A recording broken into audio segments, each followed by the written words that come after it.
Guten Morgen mga kamomshi and everyone. So ayan, magluto tayo ng breakfast. So ayan na po yung ating champurado mga kamomshi. So today yung gamit ko is pure na malagkit. So ayan, naglagay na ako ng cocoa powder dyan and also yung ating sugar and a little bit salt mga kamomshi. So ito yung magpapasarap sa ating champurado, yung ating coconut mga kamomshi. So iba po talaga yung lasa pag may ganitong coconut mga kamomshi. So ayan. And sa sugar, kung gusto nyo pong matamis, so mag-add na lang po kayo ng as needed po as always mga kamamshi.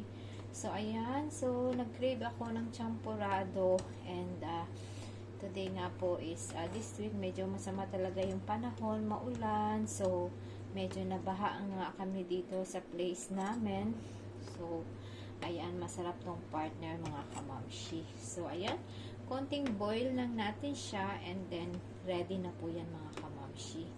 So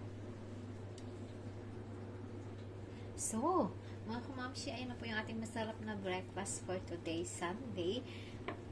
So ayan mga kamamshi, nag-boil na siya. So for me, okay na po to.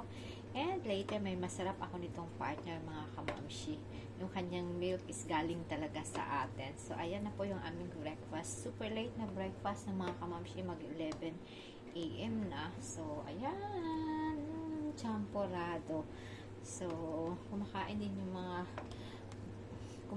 din sila nito. Lalo na yung aking makulit na bulilit mga kamamshi. Yung aking bonapit. So, syempre kami ni Kuya at tsaka ako, paborito namin to talaga mga kamamshi. So, ayan, lutong bahay talaga always.